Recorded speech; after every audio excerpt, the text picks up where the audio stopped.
Torrevieja dispondrá a partir de septiembre de un nuevo centro de educación infantil y primaria, en el que podrán estudiar más de 800 escolares. Así lo ha asegurado la consellera de Educación, María José Catalá, durante la visita a las obras del centro y la acequión de este municipio.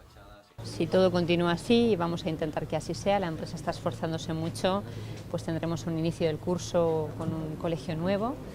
Los niños tendrán la ilusión de volver a su colegio, un colegio que mantiene una parte antigua, mejorada, reformada, pero también tiene una ampliación muy importante. Una ampliación que hace que este colegio pase a ser un centro de 3 líneas. Catalá ha explicado que con una inversión de casi 4 millones de euros se han ampliado 9 unidades de infantil, 18 de primaria, un aula de educación especial y un comedor. Instalaciones con las que se eliminarán más de 20 aulas prefabricadas que tenía el municipio para el uso educativo.